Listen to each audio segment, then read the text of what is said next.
बयनिसिमबो फुंबिलिनि गोजोननाय हामलायनायखौ जासिहरदों आरो आसा खालामदों इसोरा अखाफोरखौ मोजाङै मोजां होयो आरो बयबो जाय फाराफारि गायनाय फुनायखौ दैखांनानै लानो हायो।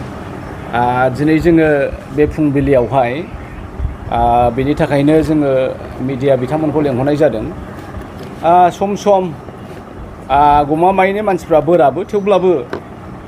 गरज'ननि खामानियालाय अपोजिशनाव थानानै आसाम प्रदेश कंग्रेस कमिटिनि खामानिया रायजो राजाखौ जोङो सम सम गोसोखांहोफिननाय, रायजो राजाखौहाय मोजाङै खोथाफोरखौ बिसार खालामनाय। दा फैबाय थानाय काउन्सिल बिसायख'थिया बारा गोजान गैथारला। मैया दाखालिसो आसामनि गिबि मन्थ्रि हिमन्त बिश्व शर्मा बिथाङा होनदों जे सेप्तेम्बरावनो जाथारनांगौ। फुजानि सिगां जोङो दैखांनो नाजादों आरो फुजानि सिगांनो रिजाल्टखौबो होनो सानदों। दा बेखौ नायोबा इलेक्शना बारा गोबाव गैथारलिया। दिनैहाय आंजों नैबे फुंबिलिनि बे प्रेस मिटआवहाय दंफायो क'क्राझार जिल्ला कंग्रेस कमिटिनिनो भाइस प्रेसिडेन्ट थामहिनबा ट्रेजारार पिसि चन्द्र झा आरो आखिथिं दङ क'क्राझार जिल्ला कंग्रेस कमिटिनिनो लेङाइ आफादगिरि आदा महनि चन्द्र बसुमतारी। दा बुंनांगौ बाथ्राया बेनो, हिमन्त बिश्व शर्मा बिथाङा मैया दाखालिसो थामहिनबा मास मोनसे देर मासनि सिगां माखासे खोथाफोरखौ बुंदोंमोन। बे बुंनाय खोथाफ्रा जाहैबाय जे आमी 40খন ঠাইত केन्डिडेट दिया নহ'ব, नायै नायैसो जेराव जेराव बिजेपिया देरहाथारगोन बेफोरबायदि जायगायाव जोङो केन्डिडेटखौ होगोन होननानै बिथाङा बुंदों। इनि सल' मडेल आरो केन्डिडेटखौ होगोन। एखे रामथालाय हलाहल 40टा समस्तियाव होआ होननानै बुंदोंमोन। खिन्थु फैयै फैयै मास मोनसे बारनाय लोगो लोगो बिथांमोननि बुंनायफ्रा सोलायबाय थादों। हिमन्त बिश्व शर्मा बिथांनि बुंनाया सोलायदों, दिलीप शइकिया बिजेपिनि आसामनि आफादगिरि बिथांनि बुंनाया सोलायदों। दा बेखौ जोङो नोजोर होनांगोन। सोलायनाया मा? एबार आमी 40टा समस्तित 38टा समस्तित केन्डिडेट दिमे। जोङो दानिया 40टानि थामहिनबा 40टायावनो होजोबगोन। जेराव हाग्रामा बिथाङा होगोन बावहायल' होनाय नङा, जेरावहाय प्रमद बिथाङा होगोन बाहायल' होनाय नङा। हठात सोलायबाय बिथाङा। दा मास मोनसे सिगां बिथाङा बुंदोंमोन जे 40टा समस्तियाव जों 40टा सिटआव होनाय नङा केन्डिडेटफोरखौ, बिजेपिनि केन्डिडेटखौ। मास मोनसेनि उनाव बुंफिनबाय जे जोङो 40टायाव होफिनजोबनाय जासिगोन। दा मानो होनदों बेफोरखौ जोङो एसे बिसार खालामनांगोन। आं बेखौसो लुबैदों आरो खारन बिसायख'थिया बारा गोबाव गैलिया। बिसायख'थिया बारा गोबाव गैलिया। रायजो राजाफ्रा सिन्था खालामनांगोन। 1967निफ्रायनो बर'फ्रा आन्दलन खालामदों दे। पिटिसिखौ गायसनदों बे बर'नि थामोनथाखौ दाफुंनानै लानो, मोनथायफोरखौ मोनफुंनो होननानै। 50-60 बोसोर आन्दलननि उनावहाय जोङो बिएससिखौ मोननो हादों, बिनि उनावहाय बिटिसिखौ मोननो हादों, बिनि उनावहाय थामथि एकर्ड हिसाबै जोङो बिटिआरखौ मोननो हादों। बे दावहायावहाय हाजार हाजार 5,000, 6,000, 7,000 दिनै बर' बिमा बिफा बिथांमोनहा मुंख्लं जालांबाय। दा बेखौ जोङो गोसोखांनांगोन। दा हिमन्त बिश्व शर्माया मानो खोथाफोरखौ सोलायबाय थादों? मैया दाखालिसो जुन दानाव आसामनि आसाम प्रदेश कंग्रेस कमिटिनि आफादगिरि जुब नेता गौरब गगৈ बिथाङा फैदों आरो मोनसे खोथा हिमन्त बिश्व शर्मानि बाथ्राखौ बुंदों, समाल'सना खालामदों जे जोङो जेब्ला बिपिएफजों एलायन्सआव गभर्नमेन्टआव दङमोन जोङो बिटिसिखौहाय खबजायाव दोनाखै, जोङो दखल खालामाखैमोन। We have not been controlling, capturing BTC, but we allow BTC, the Hagrama government, to grow spontaneously, autonomously, indigenously by itself. ना बियो बेखौनो आं होनबाय थादों जे आलादा आलादा गेलेनायनि मा खारन थाखो? गभर्नमेन्टखौ बिथांमोना जयैनो खालामबाय, बिधान सभायावबो बिथांमोना जयैनो गेलेबाय, जयैनो देरहालायबाय, लकसभायावबो बिथांमोनहा जयैनो गेलेबाय, जयैनो देरहालायबाय, काउन्सिल इलेक्सनावबो बिथांमोना जयैनो गेलेदों, जयैनो देरहादों। आरो दा मानो आलादायै खालामनांगौ? दा बेनि खारना बेनो जे बिजेपिया ओरैबायदि मोनसे इंगितखौ नुहुरदों, बिपिएफआबो आलादायै गेलेयोबा, इउपिपिएलआबो आलादायै गेलेयोबा, आरोबाव बर'नि भटखौहाय एपिबिआ जुदि बोखावबावोबा बिजेपिया मेजरिटि सिट मोनगोना बेयो रोखा जानानै दङ। दा बेखौ नुहुरखाबाय नालाय, अब्ला होमबा जों बे चान्सखौ मानो नागारनो दे बेवहायनो जोङो बिजेपिनि मटिभखौ हिमन्त बिश्व शर्मानि थाखोमानाय उद्देश्यखौ जोङो नुनो मोनबाय जे बिजेपिया हिमन्त बिश्व शर्माया बिटिसि आवहाय बर'फोरनि अट'नमास गभर्नमेन्टखौ दानायखौ लुबैयाखै बर'फ्रा गावसोरनो गावसिनि आथिङाव गसंनानै डेभेलपमेन्ट खालामनायखौ लुबैयाखै बर'फ्रा गावसिनि सिनायथिखौहाय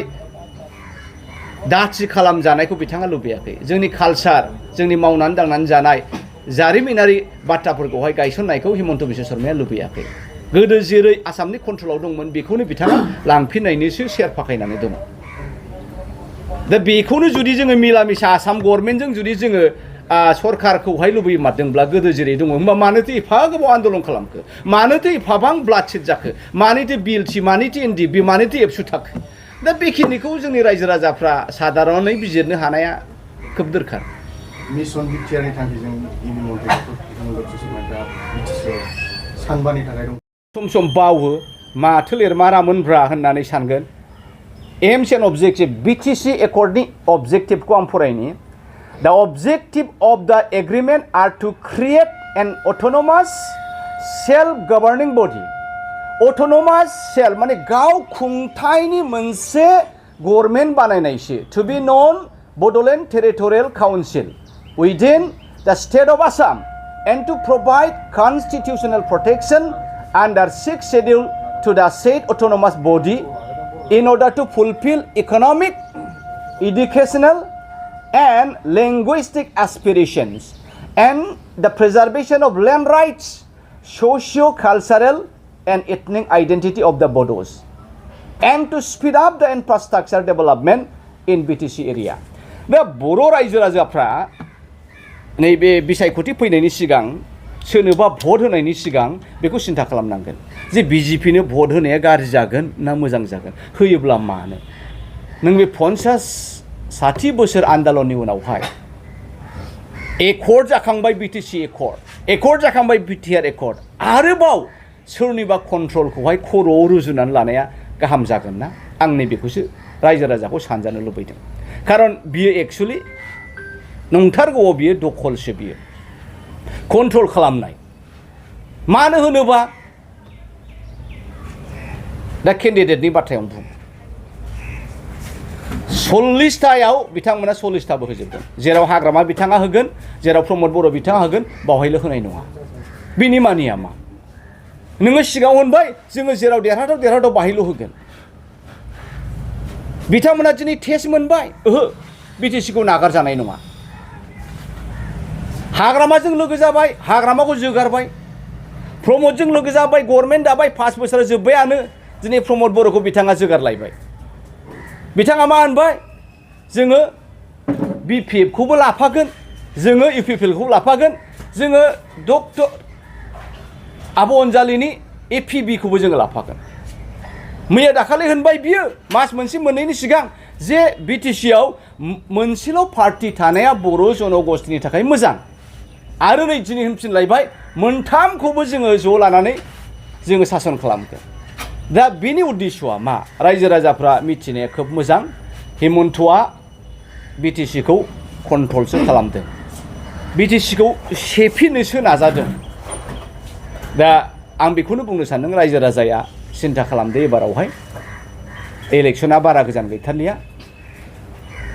रायजो राजाया बिपिएफजों इउपिपिएलजों ज' जानो थोनाय बाथ्रायाव आहा दिमत गैया खिन्थु बियो सम्भबबो नुवाखै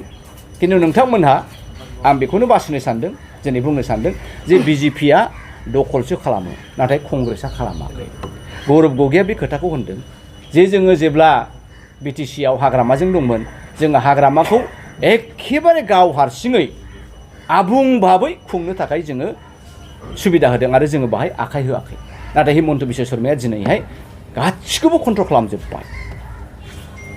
गार्जेन मिनिस्टारफोर हरबाय बिभागफोरनि थाखाय जोंहा मन्थ्रि दंखायो दा बेनि मानिया मा बेनि मानिया दखल दा बेखायनो आं होनदों जे कंग्रेसआ बिटिसि दखल मालाबाबो खालामा कंग्रेसआ बिटिसि दखल मालाबाबो खालामा जायखौ जोङो मिथिबाय सोरजिनायखौ गौरब गगैया तरुन गगै बिथाङा बिटिसिखौ सोरजिना होदों आरो बे समाव हिमन्त बिश्व शर्मायाबो गावबो दंफाखायोमोन दिनै गावनो सोरजि गावनो भंग खालामबा बोरै जागोन दा बेखिनि खोथाखौनो आङो रायजो राजाखौहाय समाल'सना गुवारै बिजिरनाया मोजां जे जोङो हिमन्त बिश्व शर्मानि बिजेपिनि मथि गुथिखौ मोजाङै नायबिजिरनानै एबारनि फैबाय थानाय काउन्सिल बिसायख'थियाव भट होनाया मोजां जागोन आरो सोरखौ गभर्नमेन्ट लाबोयोबा मोजां जागोन आरो सोरखौ लाबोआबा मोजां जागोन बेखौबो सिन्था खालामनांगोन आं बेखिनिखौनो खावलायनो थाबाय গৌরব গগৈ ডাঙৰীয়াই কৈছিল সেই কথাটো এতিয়া হিমন্ত বিশ্ব শৰ্মা সমালোচনা কৰিছে যে আমি দখল কৰিবলৈ অহা নাই আমি ফ্ৰেণ্ডলি বিটিসি বাকিক বিটিসিৰ উন্নয়ন কৰিবলৈহে আহিছে दा बिथाङा हिमन्त बिश्व शर्माया मोनसे खोथाखौ गोसोखांनांगोन जेब्लानाखि बर' नेताफ्रा बर' रायजो राजाफ्रा मोनसे खोथाखौ कनफिउज जादों आदा जे बिटिआर एकर्डआव बिटिआर नामा कर'नाव एकर्ड जानानै फैदों ना बिटिसि होनबा मोजां जागोन ना बिटिआर होनबा मोजां जागोन हिमन्त बिश्व शर्माया मोजाङै भाङायनानै होदों आरे बाबा रायजসকল আমার বিটিআর একর্ডৰ নামটো বিটিআর বড়োলেণ্ড টেৰিটৰিয়েল ৰিজন কিন্তু সরকারটো গভর্নমেন্টটো বিটিসি থাকিব বড়োলেণ্ড টেৰিটৰিয়েল কাউन्सिल हिमन्त बिश्व शर्माया रोखायै बुंबाय थामहिनबा बिटिसि एकर्डनि जे एम्स एन्ड अबजेक्टिभफ्रा बै एग्रिमेन्टनि खोथाफ्रा नाल एन्ड भइडआव थाङाखै दिफां जानानै थाङाखै जेरै दङ एरैनो दङ गभर्नमेन्टनि स्ट्राक्चारा गभर्नमेन्टनि नियम निथिया सरकारनि नियम निथिया बिटिसि बायदि थागोन आरो नामासो बिटिआर बड़ोलेण्ड टेरिटरियेल रिजन जागोन हिमन्त बिथाङानो बुंदों दिनै बिथाङा मा खालामनो नागिरखो मानो गार्जेन मिनिस्टार हरखो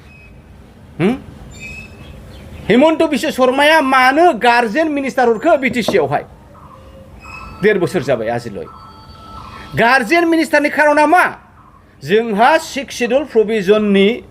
एकर्ड मथे बिटिसि एकर्ड मथे जोंहा गावनिनो लेजिस्लेटिभ एसेम्बलि थाबाय गावनि काउन्सिल थाबाय बे काउन्सिलरफ्रा डिसाइड खालामनानै जोङो इएमफोरनो बिभागफोरखौहाय रानै होखाबाय बेखौ नायनो थाखाय जोंहा मन्थ्रिफोर दंखायो बिटिसिनि इएमफोर दंखायो आरो बिनि सायाव यार उपरियाव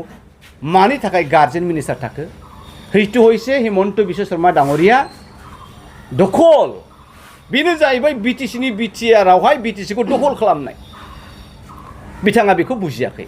दा बेखायनो आङो मा सानदों जायफ्रा बिजेपिखौ बिराद गोसो होदों जायफ्रा बिजेपिखौ लानानै हांफ्ला सिफ्ला जादों नोंथांमोना सिन्था खालामनांगौ जे बिजेपिया बिटिसिआव दखल खालामफैदोंसो नोंथांमोननि थाखाय आं एम्स एन्ड अबजेक्टिभखौ फरायना होनो सानदों बियो डाइरेक्ट इउपिपिएल जों जे एलायन्स गभर्नमेन्ट बेनि इन्टिग्रिटिखौ कुइसन खालामदों प्रमद बर'खौ बे काउन्सिलनिनो सीएम बानायबाय प्रमद बर'आ गावनि इएमफोरखौ लानानै गभर्नमेन्ट दागासिनो दङ बिथाङा इएमफोर दङ गावसिनि एसेम्बलि दङ समालोचना खालामनो बिजिरनो थाखाय बाय हिमन्तआ माबे उद्देश्यनि थाखाय बाय सानबा मिशन लानानै बिटिआर मिशन लानानै फैदों बियो बिटिआर मिशन नङा बियो काउन्सिल इलेक्शननि मिशनखौ लानानैसो सानबा बोरै दाजाब दानखौ खालामबा जोङो बांसिन सिट मोनगोन बोरैहाय प्रमदखौ थगायनो हागोन बोरैहाय हाग्रामाखौ थगायनो हागोन बावहायनो बिथाङा बेखौसो लानानै सानबानि मिशन लानानै फैबाय थादों दा बे खोथाफोरखौ लानानै हाग्रामाया खुसि आगुयावबो खुसि लकसभानि सिगां जि रुमबां हाजार जइन खालामदों बागुरुम्बा मोसालाय बाज्ल'लाय पिकनिक जालाय ह